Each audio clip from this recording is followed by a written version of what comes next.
बहुत बहुत स्वागत पुनः हमारे चैनल क्रिस साइंस एंड इंग्लिश क्लासेस। पुनः एक बार फिर आपके सामने मैं छोटा सा चैप्टर लेके आया हूं जिसका नाम है टेंस, जो कि अंग्रेजी का सबसे मेन चैप्टर। यदि आप टेंस को अच्छे से जान गए तो अंग्रेजी बिल्कुल आपके हाथ में, और आप किसी भी तरह का ट्रांसलेशन बिल्कुल आसानी पूर्वक बिल्कुल चुटकियों में बना सकते हैं। तो मेरा यह टेंस का वीडियो आपके लिए बहुत ही हेल्पफुल होगा। आप चाहे किसी वर्ग में पढ़ते हो, मेरा यह टेंस का वीडियो आपके लिए बहुत ही सहायक होगा। तो चलिए देख लेते हैं हम लोग इस टेंस के बारे में थोड़ा सा वीडियो देखें। तो देखिए, जैसा कि बताया गया टेंस जिसका मतलब होता है काल या समय। तो इसका डेफिनेशन हमने दिया हुआ है, इसका परिभाषा हमने दिया हुआ है कि the rotation of verb forms which takes time while being an action is called tense.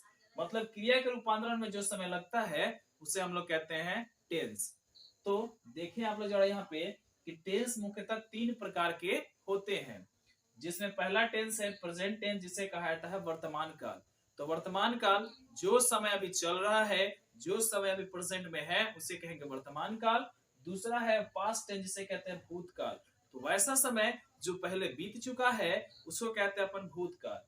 तीसरा है फ्यूचर टेंस, जिसको कहते हैं भविष्यत काल। भविष्यत काल मतलब जो समय आगे आने वाला है उसे हम लोग कहते हैं भविष्यत काल।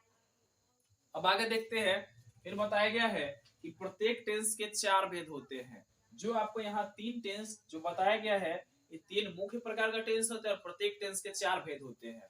तो बताया गया है, देखिए सबसे पहला टेंस हम लेते हैं तो प्रेजेंट टेंस। तो प्रेजेंट टेंस वर्तमान काल, इसका 4 भेद। तो present indefinite tense, present continuous tense, present perfect tense और चौथा है प्रेजेंट परफेक्ट कॉन्टिन्यूअस टेंस। ठीक है, पुनः चलते हैं हम लोग पास्ट टेंस पर। तो पास्ट टेंस के भी 4 भेद होते हैं। पहला आपको बताया गया पास्ट इंडेफिनिट टेंस, दूसरा पास्ट कॉन्टिन्यूअस टेंस, तीसरा पास्ट परफेक्ट टेंस और चौथा पास्ट परफेक्ट कॉन्टिन्यूअस टेंस। अब क्या करना है कि तीसरा बचता है फ्यूचर टेंस का। सेम वही चीज हो जाएगा फ्यूचर टेंस में भी, जैसे कि मैंने यहाँ बोला कि देखिए सब चीज कॉमन, यहाँ प्रेजेंट प्रेजेंट प्रेजेंट सब में लगा हुआ, ठीक उसे पास्ट पास्ट सब में लगा हुआ है। अब आप लोग चीजें देखेंगे फ्यूचर में करना क्या है आपको कि जहां इंडेफिनिट है, कॉन्टिन्यूअस है, परफेक्ट है, मतलब क्या करना है आपको। देखिए यहाँ प्रेजेंट में था तो प्रेजेंट बदला गया, पास्ट में तो पास्ट बदल दिया गया। आपको करना है कि फ्यूचर में सेम यही, केवल फ्यूचर बदल देंगे, बाकी सब कॉमन बातें हैं, सब सेम रहेंगी। ठीक है, तो इसको आप लोग जरा सा देखिए एक बार, पुनः मैं इसके आगे बताता हूं। अब एक एक करके हम लोग सभी टेंसों के बारे में अध्ययन करेंगे।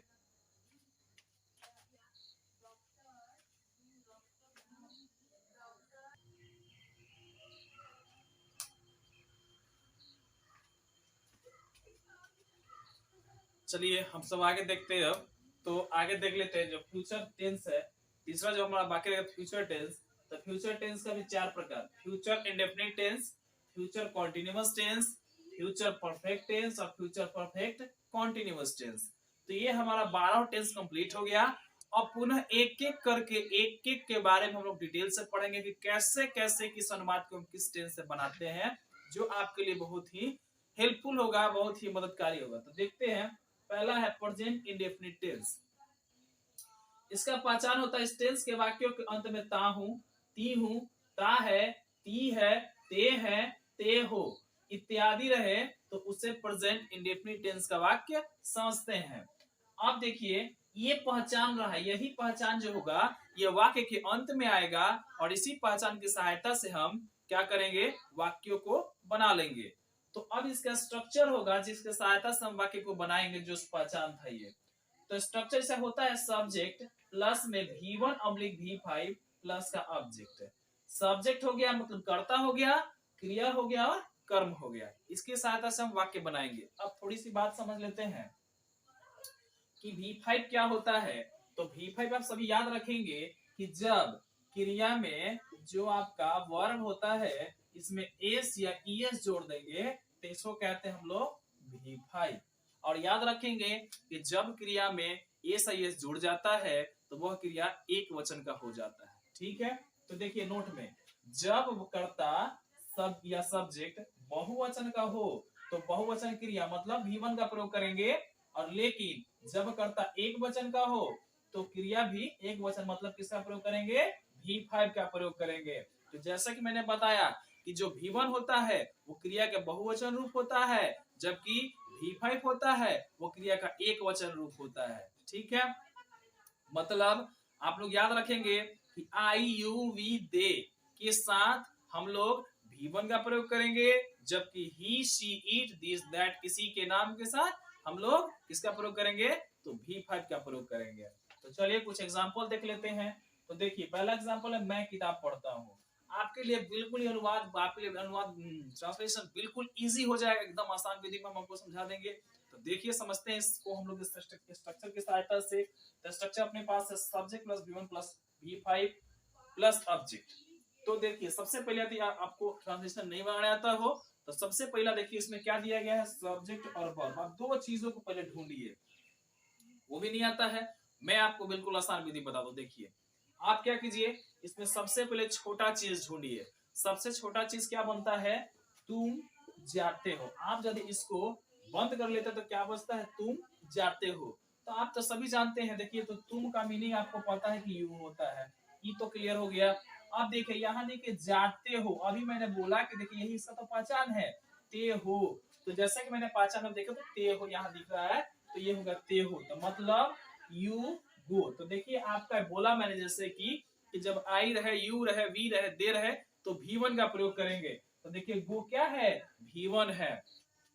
अब जाते हो, तुम जाते हो, अब जो बच गया उसको बस केवल आपको लिख देना है। तो कहाँ जाते हो, तो बाजार जाते हो, तो यू गो टू मार्केट। ये हो गया आपका, बन गया। अब दूसरा एग्जांपल पर चलते हैं। अब देखिए वह एक पत्र लिखता है, अब इसको छोटा करेंगे तो क्या बनता है, वह लिखता है। ठीक है, अब वह लिखता है तो यहाँ पर लिख देंगे ही। ठीक है, अब लिखने का मीनिंग लिखेंगे राइट। अब देखिए जैसा कि मैंने आपको बोला था कि जब ही शी इट किसी का नाम आए तो क्रिया में एस आई एस जोड़ देंगे, क्योंकि ये भी एक वचन का है तो हमें क्रिया भी एक वचन का ही देना होगा। तो ही राइट्स, अब क्या लिखता है, तो पद लिखता है, तो क्या लिख देंगे, ए लेटर। रमेश गीत गाता है, तो यहाँ देखिए रमेश को छोटा करेंगे तो रमेश गाता है, तो लिख देंगे रमेश सिंह। अब चूंकि रमेश नाम है तो ये भी एक वचन का है, अतः क्रिया भी एक वचन का, सिंग्स ए सॉन्ग। गीता खाना पकाती है, तो लिख देंगे यहाँ गीता। अब पकाना का मीनिंग आप समझ जानते, गीता पकाती छोटा होगा तो गीता कुक, चूंकि गीता एक वचन का है तो एस और लास्ट में जोड़ देंगे फूड। अब देखिए मैंने एक वाक्य आपके लिए ऊपर छोड़ रखा है कि यदि ये सब आपको समझ में आ गया होगा तो आप इसको बिल्कुल आसानी से बना सकते हैं। तो क्या बन जाएगा बच्चों, बताओ जरा। तो ये हो जाएगा मैं का आई, मैं पढ़ता हूँ तो आई रीड। क्या पढ़ता हूँ, तो किताब पढ़ता हूँ, तो आई रीड अ बुक। ये आपका बन गया। तो इतनी बातें आपको समझ में आ गई होंगी। अब पुनः हम लोग इसका नेगेटिव सेंटेंस देखेंगे, नेगेटिव में कैसे बनाते हैं। आप लोग बस इतना ध्यान रखेंगे कि जब कर्ता एक वचन का हो तो क्रिया भी एक वचन में देते हैं, अब जब कर्ता बहुवचन का हो तो क्रिया भी बहुवचन का देते हैं। आप लोग जरा इसको देखिए, समझिए, फिर पुनः स्क्रीनशॉट लीजिए इसका हम सेकंड पार्ट आपको बताते हैं।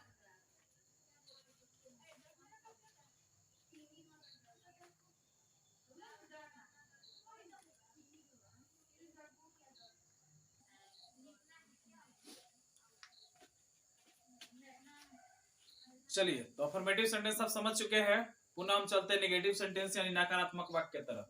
तो आपके सामने लिखा हुआ है नेगेटिव सेंटेंस नकारात्मक वाक्य, मतलब वैसा वाक्य जिसमें जिस वाक्य में नहीं लगा हो उसको कहते हैं नकारात्मक वाक्य। तो समझते हैं इसका structure, subject plus do does plus का नॉट प्लस का V1 प्लस सब्जेक्ट। एक चीज आपको दिख रहा होगा यहाँ कि देखिए यहाँ से V1 के बगल से V5 हट चुका है, निकल चुका है, क्योंकि वह केवल और केवल अफर्मेटिव सेंटेंस सकारात्मक वाक्य पर ही लागू होता है। बाकी नेगेटिव सेंटेंस आ जाए, इंटरोगेटिव सेंटेंस आ जाए, इंटरोगेटिव प्लस नेगेटिव सेंटेंस आ जाए, या WH वर्ड का क्वेश्चन वर्ड आ जाए, उसमें भी V5 का प्रयोग नहीं होता है। तो चलते हैं समझते हैं इसको। देखिए याद रखेंगे आप लोग नेगेटिव सेंटेंस में subject plus do does plus not plus V1 plus subject. अब बात कर लेते हैं कि डू किसके साथ और डज किसके साथ। तो बच्चों याद रखेंगे आप लोग कि आई रहे, यू रहे, वी रहे, दे रहे, कोई भी प्लूरल नंबर है, कोई भी बहुवचन रहे तो उसमें हम डू का प्रयोग करेंगे, और ही शी इट दिस दैट किसी का नाम आ जाए तो डज का प्रयोग करेंगे। पुनः मैं एक बार बता देता हूं, आई वी यू दे रहे तो डू का प्रयोग, और ही शी दिस दैट किसी का नाम रहे तो डज का प्रयोग। तो अब एग्जांपल देख लेते हैं। तुम गीत नहीं गाते हो, पुनः हम लोग देखते हैं तुम गीत नहीं गाते हो, तब इसका हम लोग बनाएंगे ट्रांसलेशन। सब्जेक्ट है तो यू है। अब चूंकि आप जानते हैं कि यू के साथ डू तो डू, अब नहीं है तो नॉट, उसके बाद में नहीं गाते, you do not sing a song, ठीक है। अब उसके बाद में एक और मैं बनाऊंगा, बाकी आप लोग बना लेंगे।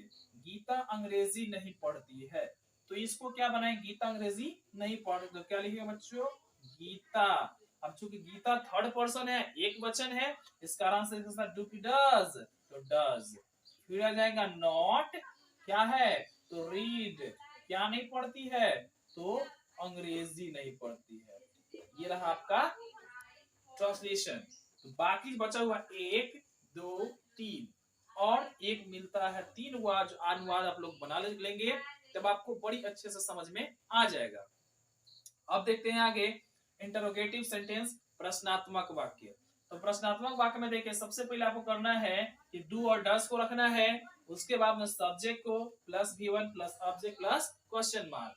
तो एग्जांपल है आपके सामने, क्या मैं अंग्रेजी पढ़ाता हूँ। तो देखिए जैसा कि डू और डज पहले बताएगा रखने के लिए, तो मैं है सब्जेक्ट में, तो इसके साथ जानते हैं डू लगता है, तो do I teach, do I teach English. ये रहा आपका पहला ट्रांसलेशन। दूसरा ट्रांसलेशन चलते, क्या तुम विद्यालय जाते हो, तो तुम के साथ क्या आता है डू, तो do you go to school. ये रहा दूसरा ट्रांसलेशन। एक मैं और बनाऊंगा, बाकी एक आप बनाएंगे, ठीक है। तो क्या राम भोजपुरी बोलता है, तो राम चूंकि थर्ड पर्सन और एक वचन है, इसलिए यहां पर हम लिखेंगे डज राम। अब बोलना का स्पेलिंग यहाँ पर तो हो जाता है स्पीक, और क्या बोलता है तो भोजपुरी, तो डज राम स्पीक भोजपुरी। तो ये देखिए आपका इधर होगा नेगेटिव सेंटेंस, और दूसरी तरफ हो जाता है इंटरोगेटिव सेंटेंस, यानी कि प्रश्नात्मक वाक्य। वीडियो को 1-2 बार पॉज कर करके आप देखने का, समझने का प्रयास करेंगे। नहीं समझ में आता है तो 1-2 बार वीडियो को पॉज करके रिवाइंड करके 2-3 बार वीडियो को लगातार देखें। आपको टेंस, मेरा ऐसा अनुमान है कि आपको टेंस बहुत ही अच्छे से समझ में आ जाएगा। एक एक ट्रांसलेशन आपको बनाने आ जाएगा। इसको आप लोग देखिए, पुनः इसके आगे मैं आपको बताता हूँ।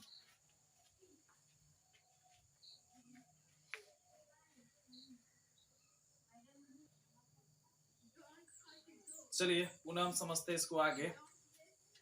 देखिए इंटरोगेटिव प्लस नेगेटिव सेंटेंस, मतलब इसके आगे वाले भाग में समझ लेते हैं इंटरोगेटिव प्लस नेगेटिव सेंटेंस। तो स्ट्रक्चर इसका हो जाता है do plus does, do oblique does plus subject plus not plus V1 plus object plus question mark. तो इस स्ट्रक्चर की सहायता से हम लोग इस वाक्य को बनाएंगे। देखिए क्या मैं विद्यालय नहीं जाता हूँ, तो सबसे पहले आपको रखना है डू और डज। तब जानते हैं कि सब्जेक्ट के अनुसार मैं है, तो इसका क्या रखेंगे डू, ठीक है। सब्जेक्ट है आई, फिर नेगेटिव सेंटेंस में आया नॉट, तो do I not go to school question mark. फिर अगला है क्या तुम गीत नहीं गाते हो, तो do you not sing a song. क्या वह वहां नहीं रहता है, तो does he not live there, ठीक है। और लास्ट वाक्य आपके सामने है, क्या राम झूठ नहीं बोलता है, तो does Ram not tell a lie. तो 4 ट्रांसलेशन आपके सामने दिया गया, जो कि इंटरोगेटिव प्लस नेगेटिव सेंटेंस से था। फिर एक बार मैं आपको बता देता हूँ structure, do oblique does plus subject plus not plus V1 plus object. क्या मैं विद्यालय नहीं जाता हूँ, तो do I not go to school. क्या राम झूठ नहीं बोलता है, तो does Ram not tell a lie. इस प्रकार से अब WH वर्ड वाला को आगे हम लोग देखेंगे, और इसको आपने देख लिया होगा। वीडियो को 1-2 बार पॉज करके देखिए, आपको बिल्कुल, मेरा ऐसा अनुमान है कि बिल्कुल आपको समझ में आएगा, और बड़ी आसान विधि से समझ में आएगा। तो देखते हैं इसके आगे WH वर्ड। तब तक इसका आप लोग स्क्रीनशॉट ले लीजिए, फिर आगे समझते हैं।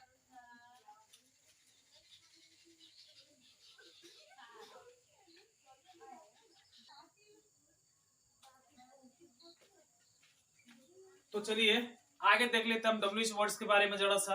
तो WH वर्ड्स में क्या क्या उपयोग आती है और क्या क्या ट्रांसलेशन आता है, कैसे उसको हम बनाते हैं, उसको समझ लेते हैं। तो देखिए आपके सामने रखी गई है WH वर्ड्स। WH वर्ड्स कहने का मतलब है, इसमें आपका आ जाता है वाट, इसमें आ जाएगा आपका वाई, इसमें आ जाएगा आपका वेन, इसमें आ जाएगा आपका वेयर, और इसमें आ जाएगा आपका हाउ।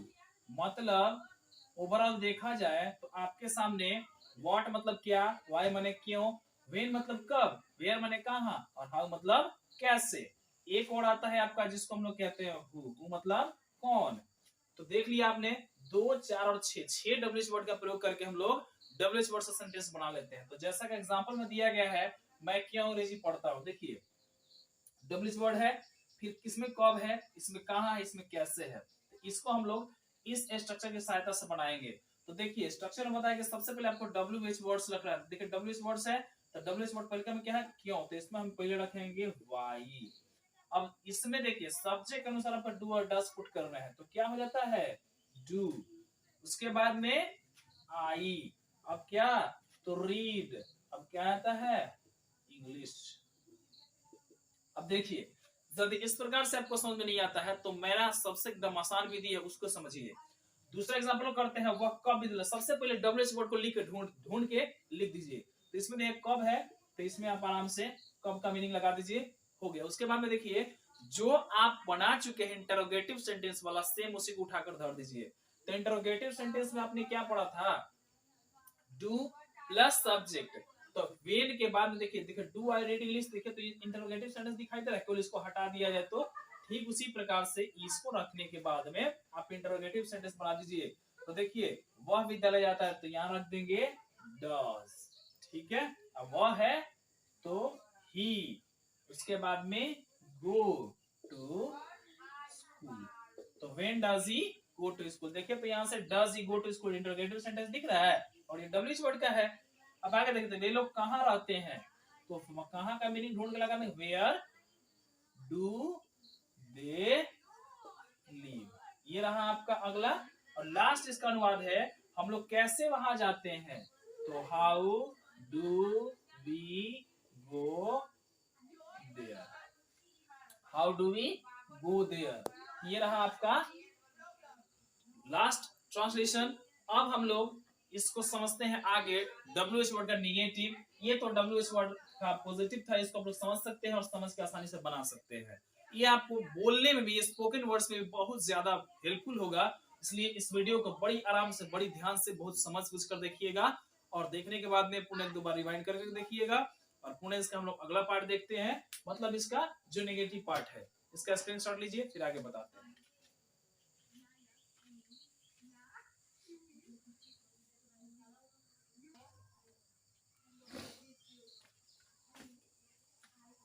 तो चलिए इसका सबसे अंतिम पार्ट, टेंस का सबसे अंतिम भाग देख लेते हैं, WH वर्ड का नेगेटिव वर्ड, ठीक है। तो WH वर्ड का नेगेटिव सेंटेंस देख लेते हैं। तो स्ट्रक्चर इसका हो जाता है WH plus do does plus subject plus not plus V1 plus object plus question mark. तो स्ट्रक्चर और पहचान एकदम बिल्कुल कंपल्सरी है, बिल्कुल जरूरी है आपको याद रखना। वो याद रखेंगे तो भी आपको टेंस बड़ी अच्छे से समझ में आएगा और किसी भी प्रकार का ट्रांसलेशन आप इजी वे में बना सकते हैं। तो देखते हैं वह क्यों विद्यालय नहीं जाता है। तो सबसे पहला बात आप क्या करेंगे कि WH वर्ड को पहले देखिए, इसमें क्यों है तो क्यों लगा देंगे, क्यों वाई। अब चूंकि वह है तो इसके साथ क्या आता है डज ही, और उसके बाद में देखिए सब्जेक्ट में क्या पुट करना है तो नॉट। तो वाई डज ही नॉट, क्रिया, तो क्रिया मतलब गो टू स्कूल, ये मैंने कर दिया। अब मैं सभी ट्रांसलेशन को नहीं बनाऊंगा, मैं 1 से 2 को बनाऊंगा, बाकी आप लोग बनाएंगे। तो हम लोग कहाँ नहीं पढ़ाते हैं इसको आप लोग बना लेंगे। देखिए रमेश कब यहाँ नहीं आता है, तो व्हेन डज रमेश। अब चूंकि रमेश थर्ड पर्सन, एक पर्सन इसका आंसर डज आया हुआ है, तो बात पहले आप जानते हैं। तो व्हेन डज रमेश नॉट, क्या है आता है, तो come here, when does Ramesh not come here, ये रहा आपका अनुवाद। एक मैं और बना दो, तुम लोग कैसे किताब नहीं खरीदते हो, तो क्या लिख देंगे यहाँ पर, हाउ डू यू नॉट